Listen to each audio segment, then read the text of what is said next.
सो hi friends, आइए शुरू करते हैं डेली जीके डोज 8 में 2020 का। फ्रेंड्स बस 1 मिनट लूंगा, मुझे एक बहुत इंपॉर्टेंट बात करनी थी आपसे। कल पीएनसी का पार्ट 2 वीडियो बनाया मैंने, जिसमें मैंने पूरा परमुटेशंस कवर किया है। वो वीडियो पीएनसी चैप्टर का 60 to 70% पार्ट है, द मोस्ट इंपॉर्टेंट पार्ट।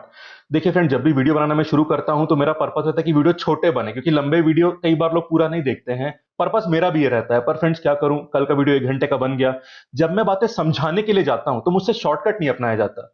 मुझे लगता है कि जब कोई टॉपिक लिया है तो आपको ऐसे समझा दूं कि डाउट ना रहे। तो क्वेश्चंस की वैरायटी, आसान से मुश्किल सवाल रखना, हर बात समझाना, मैं पूरा कवर करता हूं। मैं वीडियो छोटा कर सकता था, कुछ मुश्किल सवाल हटा देता, पूरे इजी सवाल करवाता, थोड़ा कम समझाता, बट जस्टिस आपके हाथ नहीं हो पाता। तो मेरा पर्पस छोटा वीडियो बनाना बिल्कुल नहीं है।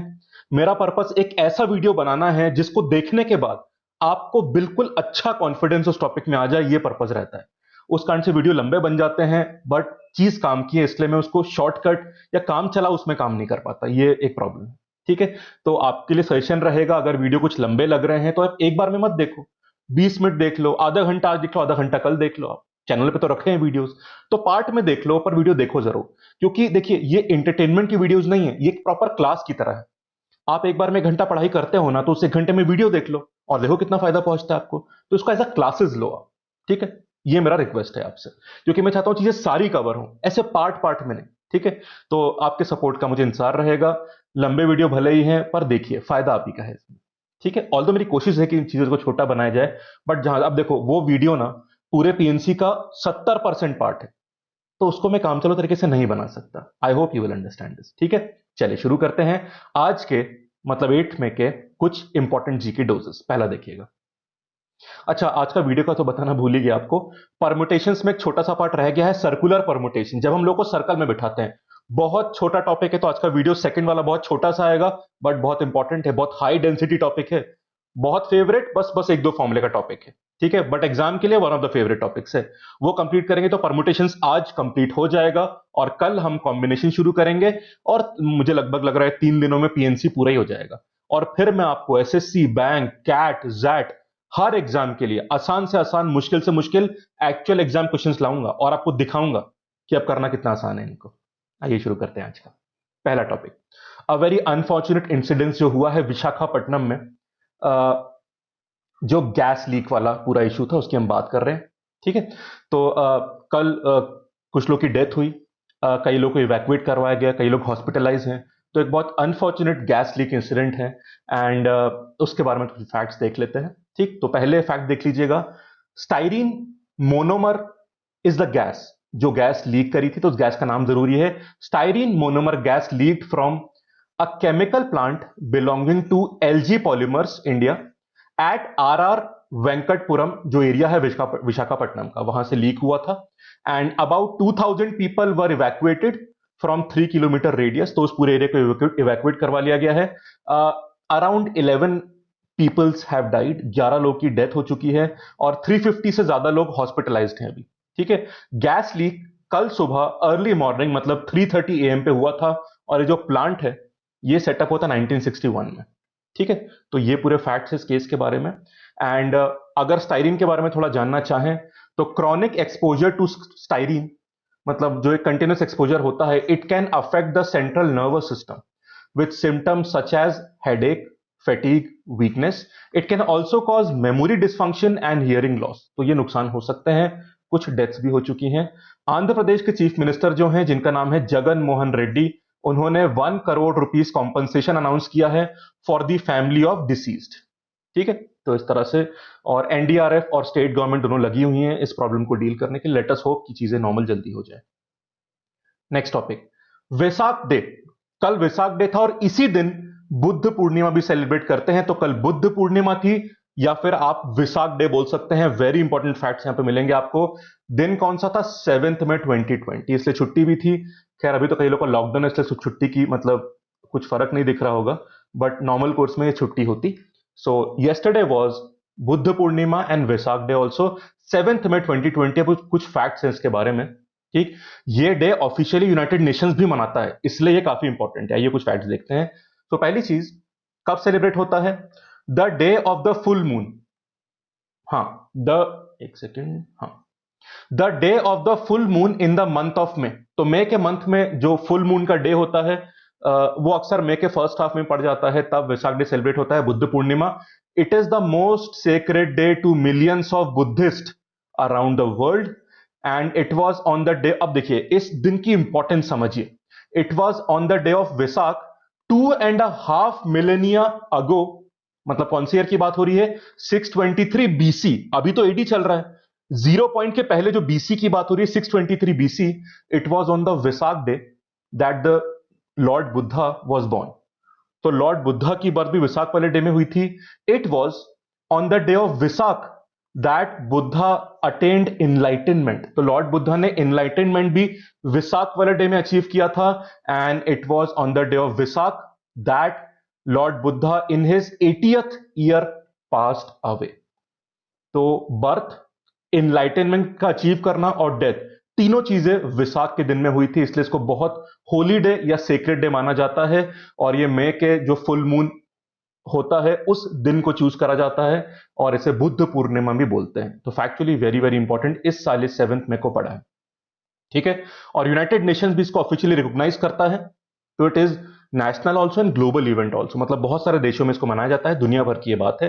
So United Nations has recognised internationally the day of Vesak to acknowledge the contribution that Buddhism, one of the oldest religion in the world, has made for over 2.5 millennia and continues to make the contribution to the spirituality of the humanity। तो जो great contribution Buddhism religion ने पूरी दुनिया को सिखाया इतने लंबे समय से, उसको रिकॉग्नाइज करने के लिए इंटरनेशनली यूएन ये दिन को मनाता है, ठीक है। So all the facts are very very important for the examination also, ध्यान रखिएगा। ये सिर्फ एक त्योहार नहीं है, एक सेलिब्रेशन नहीं है, इससे क्वेश्चन भी बन जाते हैं। थर्ड पॉइंट, ये आपने पढ़ा होगा रेलवेज के बारे में। अगली दो खबरें रेलवेज के बारे में है, ठीक है, और बहुत इंपॉर्टेंट। आपने कुछ फोटोज देखे होंगे फ्रेंड्स इंटरनेट पे और गवर्नमेंट वेबसाइट्स पर भी, रेलवे ने भी बोले थे कुछ ऐसे फोटोज जहां पे रेलवे कोचेस को आइसोलेशन सेंटर में कन्वर्ट करा जा रहा है, ठीक है। अब रेलवे उनका यूज करने के लिए तैयार है, तो उसी के बारे में एक अपडेट आया है, वो देख लीजिए। Indian railways has geared up to provide, इनको नाम पता क्या दिया जाएगा, COVID care centres to the state authorities. तो जो रेलवेज है वो इन्हें किनको सौंपेगा? काम रेलवे करेगा पर स्टेट गवर्नमेंट के कोऑर्डिनेशन में काम होगा, ठीक है। So 5231 railway coaches they are ready as COVID care centres across Indian railways. इतने कोच तैयार कर लिए गए हैं और 215 station, 215 station have been identified for placement of COVID care centres, ठीक है। अब इसमें दो कैटेगरी बनाई गई हैं, थोड़ा मैं इसको ऊपर कर लूं, हाँ आपको बताता हूं। दो कैटेगरी 215 स्टेशन में 85 स्टेशन ऐसे होंगे जहां पे railway will provide health care facilities, और जो बाकी 130 स्टेशन है, at the remaining 130 station the requesting state will need to provide the staff and essential medicine. तो जो स्टेट रिक्वेस्ट कर रहे हैं सर्विसेज की, उनको स्टाफ और एसेंशियल मेडिसिन प्रोवाइड करने पड़ेगी 130 स्टेट्स में, स्टेशंस में, सॉरी 130 स्टेशंस में, और 85 पे रेलवे प्रोवाइड करेगा हेल्थ केयर फैसिलिटीज, ठीक है। आप फ्रेंड्स रेलवे की ऑफिशियल वेबसाइट पे जाके इन स्टेशंस की लिस्ट देख सकते हैं। जैसे मैंने देखा था, आई एम फ्रॉम भोपाल, तो हमारे यहाँ पे दो स्टेशन हैं, भोपाल और हबीबगंज, उन दोनों के नाम तो लिस्ट में हैं। तो पूरी स्टेट वाइज लिस्ट दी है कि कौन से स्टेशन आइडेंटिफाई करे गए हैं, आप चाहें तो पढ़ सकते हैं, ठीक है। बट स्टेट गवर्नमेंट के कोऑर्डिनेशन में ये सारा काम होगा, ठीक है। अब states to request COVID care coaches only if they agree to provide staff and essential medicine. तो कुछ स्टेशन की जो बात हो रही है उसमें कुछ फैसिलिटीज स्टेट को भी प्रोवाइड करवानी पड़ेगी, ऐसे नहीं कि सब कुछ रेलवे उसमें करेगा। तो अगर वो तैयार होते हैं तो ये चीज आगे बढ़ेगी। एंड इन केसेस में जहां पे एसेंशियल मेडिसिन और स्टाफ स्टेट प्रोवाइड करवा रहा है, उस केस में रेलवे भी अपना काम करेगा। रेलवे क्या करेगा? It will take care of water, electricity, repair, catering, security of COVID care centres. तो मुझे बहुत ही बेहतरीन कोऑपरेशन लगा कि भाई आप अगर कोचेज में आइसोलेशन सेंटर में कोई जाता है, कोच में, रेलवे कोच में, पानी चाहिए, बिजली चाहिए, रिपेयर चाहिए, केटरिंग, खाना चाहिए, सिक्योरिटी चाहिए, वो रेलवे देगा, ठीक है। और बाकी कुछ सर्विसेज, एसेंशियल मेडिसिन और स्टाफ स्टेट प्रोवाइड करवाएगा। कुछ स्टेशन में रेलवे हेल्थ केयर प्रोवाइड करवाएगा। तो इस तरह से पूरा एसओपी बना है, स्टैंडर्ड ऑपरेटिंग प्रोसीजर, ठीक है। ये गाइडलाइंस सेंटर ने इशू कर दी है टू स्टेट गवर्नमेंट्स, ठीक है। और ये गाइडलाइंस किसने प्रिपेयर करी है? रेलवेज ने, in consultation with ministry of health and family welfare and other institutions. तो पूरा कोऑर्डिनेटेड तरीके से कोशिश करी जा रही है कि काम चले, ठीक है। देखिए फ्रेंड्स, इमरजेंसी तो है, तो हम ये तो उम्मीद नहीं कर सकते कि भाई एकदम से सारी फैसिलिटी सही हो जाएंगी, बट अपने तौर पे हर सरकारी संस्थान पूरी मेहनत से लगी तो हुई है, इस बात को मानना पड़ेगा हमको। कमियां तो छूटेंगी फ्रेंड्स, इतना बड़ा क्राइसिस आया है तो हमें उम्मीद करें कि सब कुछ नॉर्मल रहेगा, that can never happen, so we also need to cooperate. ठीक है, anyways, Indian railways deploy more than, अब रेलवेज का जो कंट्रीब्यूशन है वो बताया गया है, तो रेलवे ने डिप्लॉय कर रहे हैं more than 2500 doctors and 35,000 paramedic staff to meet the COVID 19 challenge. तो इस पूरी लड़ाई में जब हम कोविड 19 से लड़ रहे हैं, रेलवे का प्रॉपर कंट्रीब्यूशन यहां पे आप देख सकते हैं।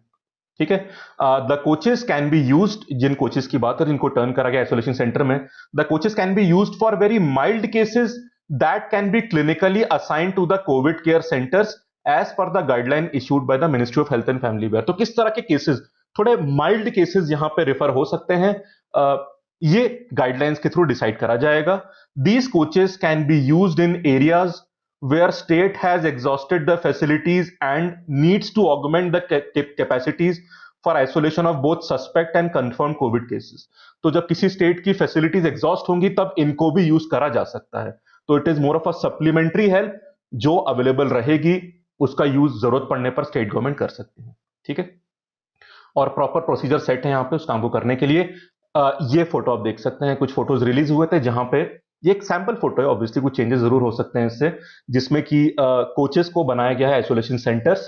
तो ये अच्छा इनोवेटिव काम है कैपेसिटी बढ़ाने के लिए मुझे लगता है। एंड ये कुछ फोटोज रिलीज रेलवेज की वेबसाइट पे भी रिलीज करे गए थे पहले, कुछ समय पहले मैं देख रहा था, तो ये उसी तरह के सेंटर्स हैं। ठीक है, चलिए आगे चलते हैं। श्रमिक स्पेशल ट्रेन, ये भी रेलवे का अनाउंसमेंट है, अगली न्यूज फिर हम आगे चलेंगे। श्रमिक स्पेशल ट्रेन चल रही है, आप जानते हैं कि जो माइग्रेंट वर्कर्स है उनको अपने घर पहुंचाने के लिए ये पूरे चल रहे हैं। अब उसका एक अपडेट है, railway has so far run 189 श्रमिक स्पेशल ट्रेन, कुछ डेटा है उसके बारे में, और अभी तक कितने लोग ट्रांसपोर्ट करे जा चुके हैं, 1.9 लाख माइग्रेंट वर्कर्स पर रोज चल रहा है ये काम।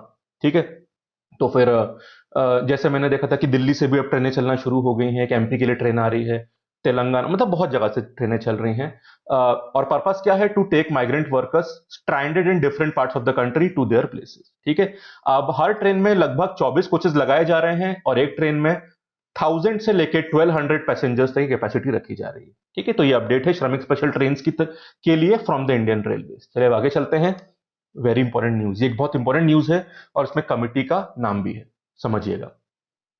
So defence minister Shri Rajnath Singh ने अप्रूव किया है एक प्रपोजल जिससे जो मिलिट्री इंजीनियरिंग सर्विस होती है एमईएस, उसमें 9300 पोस्ट को अबॉलिश कर दिया गया है। ठीक है, so there was a proposal for the abolition of 9304 post in the military engineering services. इस प्रपोजल को डिफेंस मिनिस्ट्री ने अप्रूव कर दिया है। अब यह प्रपोजल किस कमिटी की रिकमेंडेशन पे बना था, इस पे बहुत ही जरूरी सवाल बन सकता है, और इस कमिटी का नाम क्या है, this proposal was on the basis of recommendation of Lieutenant General DB Shekatkar, जो भी रिटायर हो चुके हैं, उनकी कमिटी। तो शेकतकर कमिटी जो है, जो लेफ्टिनेंट जनरल थे, उनके रिकमेंडेशन पर यह प्रपोजल बनाया गया था, इसको अप्रूव कर दिया गया। तो इस कमिटी का नाम आ सकता है, और यह कमिटी किस बारे में थी, it was the committee to suggest measures to enhance combat capabilities and rebalance the armed forces expenditure. तो जो हमारी आर्म्ड फोर्सेज, उनकी कॉम्बैट कैपेसिटी को बढ़ाना और जो आर्म्ड फोर्सेज के खर्चे होते हैं उन्हें रीबैलेंस करने के लिए यह पर्पस कमिटी का था। तो ये सवाल आपसे पूछ सकते हैं। ठीक है, अब ध्यान दीजिएगा, based on the recommendation of this committee ये प्रपोजल बनाया गया था। ठीक है, और ये प्रपोजल किसने बनाया था, जिसको मिनिस्ट्री ने अप्रूव किया, डिफेंस मिनिस्ट्री ने। This was the proposal of engineering chief of the MES, military engineering services, and it was the proposal to abolish 9304 post in the military engineering services out of 13,157 vacancies of the basic and industrial staff, and it has been approved by the defence ministry. तो 13,157 vacancies में से 9,304 post को abolish करा गया है उस committee के recommendation पे, और प्रपोजल जो इंजीनियरिंग चीफ है एमईएस के, उन्होंने बनाया था, और डिफेंस मिनिस्ट्री ने इस प्रपोजल को अप्रूव कर दिया। समझ गए आप? अब थोड़ी कमिटी के बारे में और जान लें, शेकतकर कमिटी के बारे में, डीबी शेकतकर कमिटी के बारे में। It was a 11 member committee, it was appointed in 2016 purpose तो आप जान ही चुके हैं, and it was appointed by former defence minister Mr Manohar Parrikar, जो अब हमारे बीच में नहीं है, ठीक है। So late defence minister Mr Manohar Parrikar ने कमेटी अपॉइंट करी थी। इस कमेटी ने 99 रिकमेंडेशंस दिए थे, बहुत सारे। For example, appointment of chief of defence staff, जो सीडीएस की बात करी थी, वो भी इसी कमेटी ने करी थी। जो अब मिस्टर बिपिन रावत अपॉइंट हो चुके हैं ना, तो chief of defence staff appointment वाली बात भी इसी कमेटी ने करी थी। एंड मिलिट्री एक्सपेंडिचर को ऑप्टिमाइज करने की बात भी इस कमेटी ने कही थी, ठीक है। उसी में से एक रिकमेंडेशन ये था जिस पर ये प्रपोजल बना था एमईएस वाला। क्या था रिकमेंडेशन, वो देख लीजिए।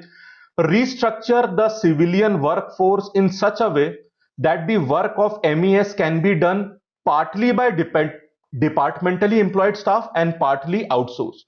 तो MES का जो सिविल वर्कफोर्स है उसको ऐसे ऑप्टिमाइज करो कि कुछ पार्ट वो लोग करें, कुछ काम वो करें जो डिपार्टमेंट के ऑफिशियल एम्प्लॉयज हैं, और कुछ काम आउटसोर्स करना चाहिए ताकि ऑप्टिमाइज पूरा काम हो सके। इस रिकमेंडेशन के ऊपर प्रपोजल बना था जो अप्रूव हो चुका है, ठीक है। अब एक आखिरी बात समझ लीजिए। ये सारे रिकमेंडेशंस जो हैं, these recommendations if they are implemented in the next 5 years, it will result in the saving of 25,000 crore in the defence expenditure. तो लगभग 25,000 करोड़ रुपए के आसपास की बचत डिफेंस एक्सपेंडिचर में हो सकती है अगले 5 सालों में, अगर इन बातों को, रिकमेंडेशंस को माना गया, ठीक है। और टोटल में से जो पहला बैच था 65 रिकमेंडेशंस का इस कमिटी का, which was related to army, that has already been approved in August 2017। तो कुछ आर्मी रिलेटेड रिकमेंडेशंस पहले ही अगस्त 2017 में अप्रूव हो चुके हैं। बस इतनी जानकारी पूरी तरह से काफी रहेगी।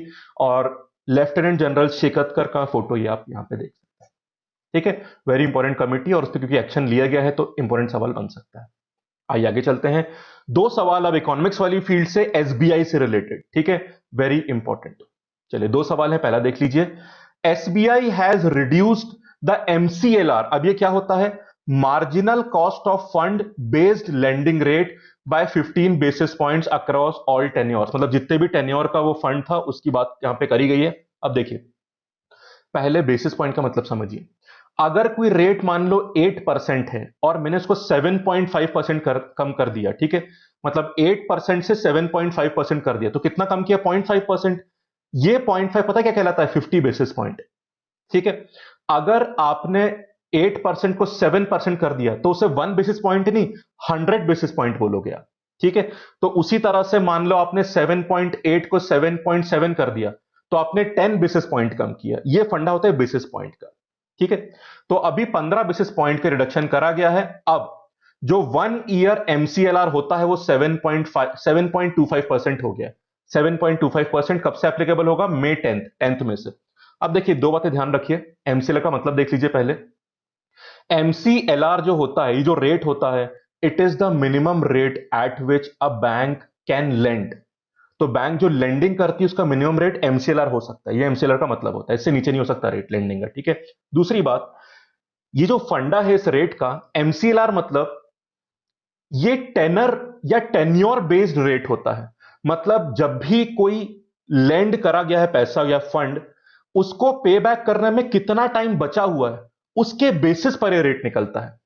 तो कितने टेन्योर के लिए लेंडिंग करी गई है, मतलब यानी कितना समय बचा है पैसा पे बैक करने में, उसके बेसिस पर यह रेट डिसाइड होता है, ठीक है। तो ये टेन्योर, समय, कितना समय बचा उसके बेसिस पर डिसाइड होता है। बस ये दो फैक्ट जान लीजिए इसके बारे में, काफी, इससे ऊपर एग्जाम में नहीं पूछेगा, ठीक है। अब देख लीजिए इससे फर्क क्या पड़ेगा। जो भी हमारे ईएमआई होती हैं, ईएमआई मतलब इक्वेटेड मंथली इंस्टॉलमेंट, तो जो हम इंस्टॉलमेंट पे बैक करते हैं ना, जितने भी एमसीएलआर लिंक्ड होम लोन्स होंगे वो भी चीपर हो जाएंगे इसके बाद, ठीक है। तो जो एमसीएलआर लिंक्ड जितने भी होम लोन्स हैं उनमें फर्क पड़ेगा। एक चीज और, वो और देख लीजिए। हाँ, ये एसबीआई ने, SBI has also cut the retail fixed deposit rate by 20 basis points for up to 3 year maturity. तो ये भी उन्होंने चेंज किया है। तो पहला फर्क ये एमसीएलआर वाला देखना पड़ेगा आपको। अब एक और बहुत इंपॉर्टेंट चेंज किया आपको देखना पड़ेगा। तो एमसीएलआर का मतलब 15 बेसिस पॉइंट लोन्स पे असर एक्सेट्रा, ये कहानी देख लिया आपने। अब देखिए एक चीज, इसके साथ साथ इस एमसीएलआर कट करने के अलावा एसबीआई ने एक नया डिपॉजिट प्रोडक्ट लॉन्च किया है सीनियर सिटीजन्स के लिए, इंपॉर्टेंट, फॉर सीनियर सिटीजन्स। इसका नाम देख लो, SBI we care deposit. It is for senior citizens in the retail term deposit segment, ठीक है। अब देखिएगा, इसमें additional 30 basis point interest rate आपको मिलेगा 5 साल तक, एंड अबव, सबके लिए नहीं है, सीनियर सिटीजन के लिए, और वो भी उस फंड के लिए जिसका कितना ड्यूरेशन है, 5 years प्लस। तो it is applicable only on 5 years and above tenors. तो जो 5 साल और उसके ऊपर वाले फंड से उनकी बात है फॉर सीनियर सिटीजन। अब ध्यान दीजिएगा, जो डिपॉजिट रेट होते हैं, मतलब बेसिकली टर्म डिपॉजिट होते हैं, जैसे आप अपना पैसा एफडी वगैरह में रखते हैं ना, टर्म डिपॉजिट की भाई चलो 3 साल के लिए फिक्स कर दिया, 5 साल के लिए फिक्स कर दिया, 8 साल के लिए फिक्स कर दिया, ये उस तरह की बात हो रही। तो जब सीनियर सिटीजन करेंगे उनको एक्स्ट्रा इंटरेस्ट रेट मिलेगा। ठीक है, अब देखिए, deposit rate for senior citizen are already 50 basis points higher than the rate for other depositors. तो अगर मान लो मेरा रेट 5% तो उनका 5.5 होगा, तो सीनियर सिटीजन के लिए 50 basis point हाई पहले से ही है।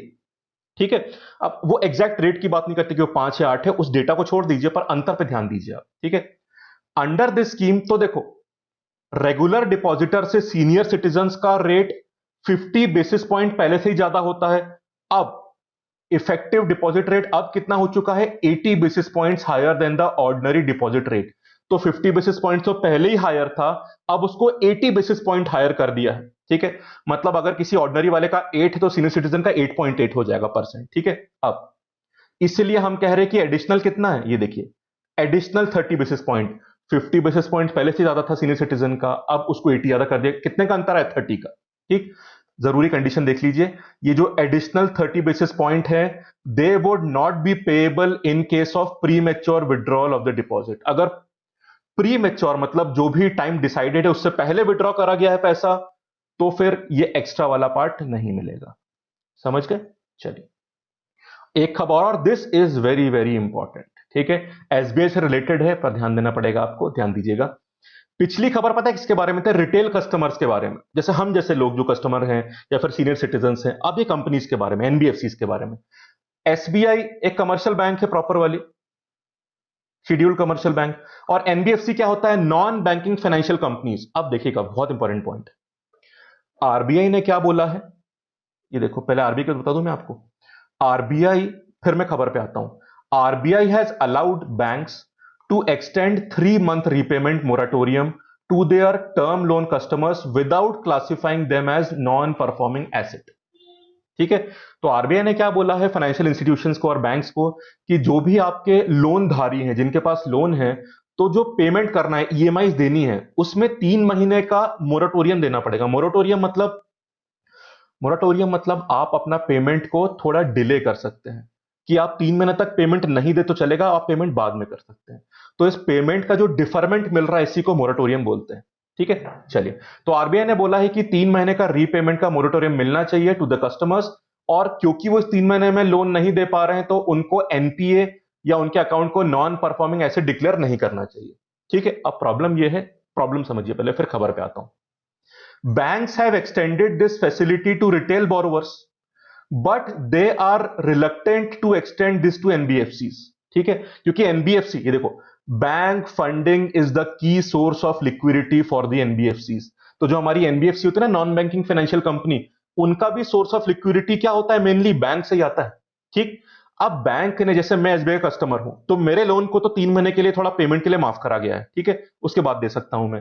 पर एनबीएफसी जो बैंक से ही पैसा लेते हैं, उनका सोर्स बैंक से ही आता है, उनको बैंक्स रिलेक्टेंट है। तो बैंक ने रिटेल कस्टमर्स को तो दे दिया कि भाई रिटेल में जिसने बोरो किया है लोन, उनको 3 महीने का एग्जेम्पशन दे दिया है। पर एनबीएफसी भी बैंक से ही बोरो करते हैं, उनके लिए बैंक रिलेक्टेंट है, क्योंकि इससे लगता है कि बैंक को थोड़ा रिस्क एक्सपोजर बढ़ सकता है, ऐसा बैंक को लगता है, इसलिए रिलेक्टेंट है।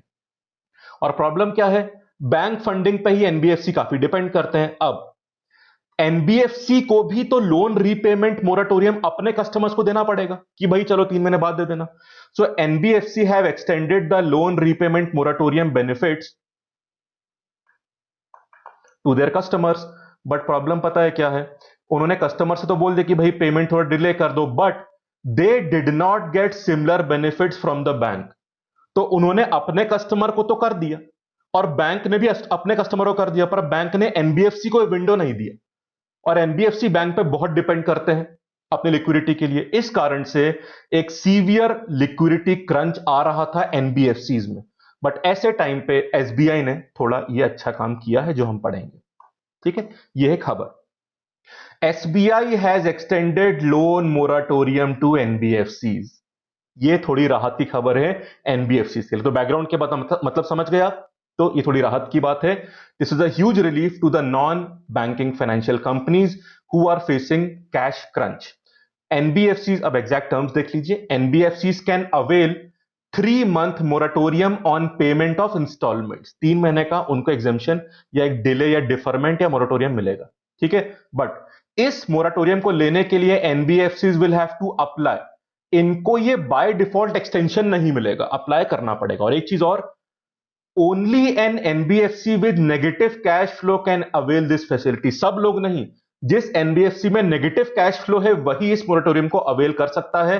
अब नेगेटिव कैश फ्लो का मतलब क्या है वो जानना जरूरी है आपके लिए, वो देख लीजिए। नेगेटिव कैश फ्लो का मतलब ये होता है कि रीपेमेंट या इनफ्लो जो है to the NBFC, it is low, it is lower than the outflow. मतलब एनबीएफसी के पास जितना इनफ्लो मतलब कस्टमर्स का रीपेमेंट आ रहा है, that is less than the outflow.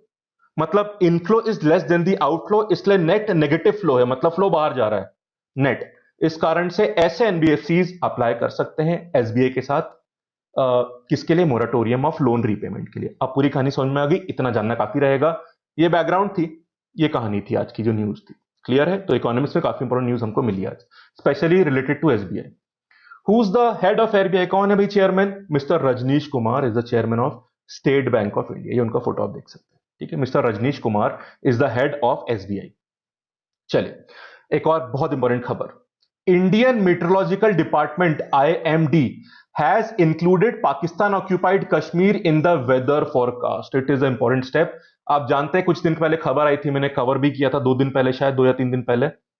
Pakistan की सुप्रीम कोर्ट ने पाकिस्तान गवर्नमेंट को परमिशन दे दी है कि वो पीओके में इलेक्शन करवा सकती है। और इस खबर का, इस डेवलपमेंट का हमारे कंट्री ने, मिनिस्ट्री ऑफ एक्सटर्नल अफेयर्स ने स्ट्रांगली प्रोटेस्ट किया था इस चीज का। ठीक है, क्योंकि वो डिस्प्यूटेड एरिया है, वो हमारा है जिसको पाकिस्तान ऑक्यूपाई किया, तो वहां पे इलेक्शन पाकिस्तान नहीं करवा सकता। ठीक है, वो पूरी खबर 2-3 दिन पहले वाले वीडियो में थे, आई थिंक वो देख लियोगे आपने। उसी का अब देख लिया, एक और डेवलपमेंट यहां पे आया है। इंडिया मीटरोलॉजिकल डिपार्टमेंट का जो रीजनल मीटरोलॉजिकल सेंटर होता है, it has started including cities in Pakistan occupied Kashmir PoK in its forecast. ठीक है, and it is a departure from previous format. तो अब ये नया डेवलपमेंट है। सो आईएमडी ने क्या स्टार्ट किया है? It has started including Gilgit Baltistan and Muzaffarabad, both are parts of PoK.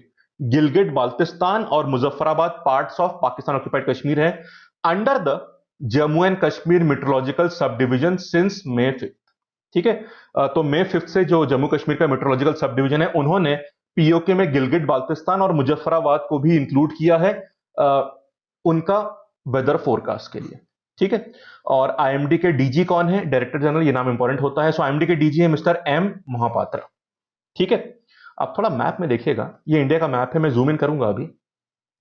ये हिस्सा, ये वाला हिस्सा और ये हिस्सा जो है, ये पीओके में आता है। थोड़ा जूम इन करके बताऊं, मैं बेटर समझ पाओगे आप। ये देखो, इधर वाला ये हिस्सा जो देख रहे हो आप, ये गिलगिट बाल्टिस्तान है। गिलगिट बाल्टिस्तान जो हमारा कश्मीर है, उसे पाकिस्तान ऑक्यूपाई करा हुआ है अभी, इसलिए उसे बोलते हैं पीओके, पाकिस्तान ऑक्यूपाइड कश्मीर। और पीओके में एक और एरिया ये आता है, ये इधर से इस तरह से ये वाला एरिया। तो ये देखिए, मैं एग्जैक्टली बाय स्केल नहीं बना रहा हूं, पर मैं आपको अप्रोक्सीमेट अंदाजा दे रहा हूं। ठीक है, सो ये एरिया आता है इधर से ये घूमते हुए, और ये एरिया भी, ये पूरा इधर से आता है इस तरह से। ठीक है, इधर ये जो सिटी मार्क दिख रही है आपको, ये मुजफ्फराबाद है, very close to the border, Muzaffarabad. तो ये मुजफ्फराबाद मार्क करा है मैंने यहां पे बाय गूगल मैप्स। और ये गिलगिट बाल्टिस्तान, ये पूरा जोन है जो कश्मीर का हमारा इतना हिस्सा है, इसको पीओके बोलते हैं। ठीक है, तो ये इधर इस तरह से, नहीं ये ज्यादा बन गया, ये और ये। क्लियर? एग्जैक्ट बाय स्केल मैंने नहीं बनाया, आप समझ सकते हैं। ठीक है, चलिए, अब एक और इंपॉर्टेंट है, अब 2 न्यूज और बची हैं आज की, which are very very important. These news are from MHRD. ठीक है, तो ह्यूमन रिसोर्स डेवलपमेंट जो मिनिस्ट्री, वहां से खबर आ रही है। ठीक है, चलिए उसको देख लेते हैं एक बार। 2 खबरें हैं, पहली देखिए, पीएमआरएफ में चेंजेस करे गए हैं। ये बहुत इंपॉर्टेंट स्कीम है भारत सरकार की, प्राइम मिनिस्टर रिसर्च फेलोशिप। ये जो स्कीम है, इसमें चेंजेस करे गए। अभी स्कीम क्या, पहले वो देखिए स्कीम क्या है। जो प्राइम मिनिस्टर रिसर्च फेलोशिप है, PMRF, this scheme offers financial support of ₹70,000 per month to PhD scholars of IITs, IISER मतलब Indian institute of science education and research, ISC Bangalore, Indian institute of science Bangalore, NIT Trichy and 6 central universities. तो सारे IITs, आईसर्स, आईसर्स मतलब Indian institute of science education and research, ISC Bangalore जो institute है, NIT Trichy and 6 central universities. तो यहाँ पे जो PhD स्कॉलर्स हैं इनको पर मंथ 70,000 का फाइनेंशियल सपोर्ट मिलता है। अब चेंज क्या करा गया है वो देख लीजिए, थोड़ा एक्सटेंड करा गया है इस स्कीम को। तो ये अभी के स्टेटस है, ठीक है। अब इसमें चेंजेस क्या कर रहे हैं वो देख लीजिए। Now as per the new changes, the scheme will allow other NITs, national institute of technologies, to join if they are in the top 25 NIRF ranking. NIRF सरकार जारी करती है, नेशनल इंस्टीट्यूट रैंकिंग फ्रेमवर्क। तो अगर कोई NIT top 25 में है तो वो भी PMRF का हिस्सा बन सकता है। ये चेंज करा गया है। इस कारण से this step will open the doors for lateral entry into the program for students who have already completed 1 or 2 years in a PhD program at these institutes। तो एक तो ये डोर ओपन हो जाएंगे lateral entry के। एक change और करा गया है, students who have done their pre-doctoral course from non-PMRF institute, मतलब ऐसे इंस्टीट्यूशंस जो PMRF में नहीं आते, अगर उनको PMRF का स्टूडेंट्स को हिस्सा बनना था तो पहले उनको जो गेट एग्जाम होता है उसमें 750 का स्कोर चाहिए होता था इन द रिलेवेंट सब्जेक्ट्स। तो पहले गेट स्कोर ऑफ 750 या उससे ऊपर की जरूरत होती थी। अब now a GATE score of 650 and above is sufficient. तो पहले का स्कोर गेट में फॉर दोज स्टूडेंट्स जिन्होंने प्री डॉक्टरल कोर्स किया है नॉन PMRF इंस्टीट्यूशन से, जो इस रैंकिंग ये जो कहां गया, हाँ ये वाले, ये जो पूरी लिस्ट है ना, इनके बाहर के इंस्टीट्यूशंस जो होते हैं उनका अगर गेट स्कोर 650 के ऊपर, 750 से ऊपर, 750 से ऊपर तो पार्टिसिपेट कर पाते हैं। अब इसे चेंज करा गया है, इसे कम कर दिया गया है।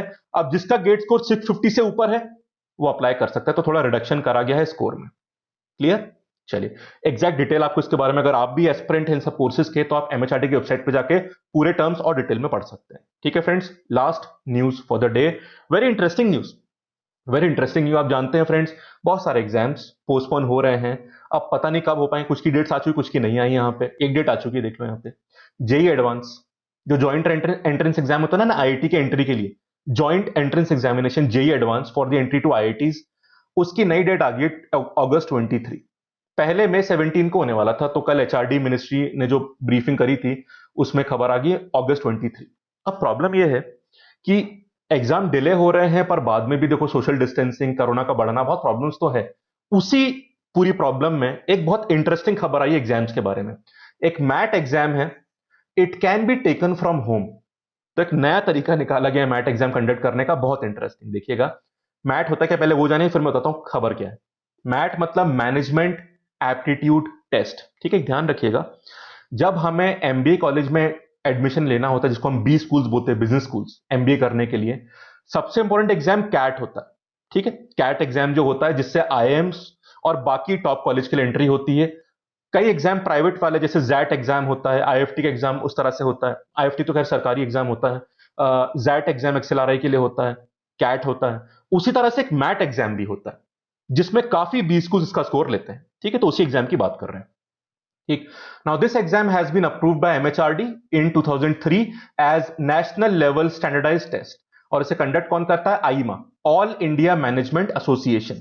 ठीक, and MAT scores are used for admission to around 600 B schools across the country. लगभग 600 कॉलेज के आसपास इसका स्कोर लेते हैं। अब खबर यह है कि MAT authorities have decided to introduce internet based test with remote proctoring through AI based tools this year। मतलब अपने घर पे टेस्ट दे सकते हैं। So it will be a internet based test with remote proctoring. Proctoring मतलब जानते हैं, प्रॉक्टर मतलब क्या होता है? जब आप एग्जाम देते हो तो जो एक इंसान घूमता रहता है, इन्विजिलेटर, कि आप कहीं चीटिंग तो नहीं कर रहे, कुछ वो सब चीजें तो नहीं है। तो इन एग्जाम्स में भी रिमोट प्रॉक्टरिंग होगी। तो आप घर पे जरूर हो, पर इसकी भी रिमोट प्रॉक्टरिंग होगी, जिसमें कुछ AI मतलब artificial intelligence based tools use होंगे। जैसा मैं बैठा हूं इस तरह से, ठीक है, अब मैं एग्जाम दे रहा हूं तो मुझे भी कुछ AI टेक्निक से ऑब्जर्व करा जाएगा। ऐसा नहीं घर में हम कुछ भी कर सकते हैं कि भाई कोई गलत काम हम नहीं कर सकते, हमें रूल्स फॉलो करने पड़ेंगे। तो AI का यूज करा जाएगा। इनोवेटिव तरीका है फ्रेंड्स, देखना पड़ेगा कितना सफल होता है, ये नया तरीका है। ठीक, अब थोड़ा और जान लीजिए। रिक्वायरमेंट बहुत सिंपल है, आपके पास कंप्यूटर होना चाहिए, कंप्यूटर विद फ्यू स्पेसिफिकेशन जो वो बताएंगे, वेबकैम और इंटरनेट कनेक्टिविटी, ठीक है। एंड अभी तक मैट के लिए कैंडिडेट्स के पास दो ऑप्शंस होते थे, या तो पेपर बेस्ड टेस्ट या फिर कंप्यूटर बेस्ड टेस्ट। अब एक तीसरा ऑप्शन ये वाला जोड़ा गया है। कौन सा तीसरा option? Internet based anywhere any time test, ठीक है। और मैं इसके बारे में पूरा आर्टिकल पढ़ रहा था, आपको पेपर में मिल जाएगा, द हिंदू में भी आया है ये, बाकी पेपर्स में भी आया है, ठीक। बड़ा इंटरेस्टिंग है इसमें कि वो आपकी एक्टिविटी ऑब्जर्व करेगा टेस्ट देते वक्त, और अगर कुछ फ्रिवलस या कुछ उन्हें गलत दिख रहा है उनके एआई टूल को, तो पहले आपको वार्निंग देगा। फिर भी आपने कुछ गलत किया तो फिर आपको एग्जाम मतलब उस टेस्ट से हटाया भी जा सकता है, ठीक है। मतलब रिस्ट्रिक्शन लगाए जाएंगे आप पे, कुछ पेनल्टी, मतलब जो भी वो कदम उठाते हैं, क्या कहते हैं कि जैसे एग्जाम में होता है ना, कुछ गलत काम करते हो पकड़े गए, आपकी चीटिंग और उस तरह के काम, तो आपको उससे निकाल दिया जाता है, वैसे कुछ काम यहाँ पे होगा। They will take strict action for this, ठीक है।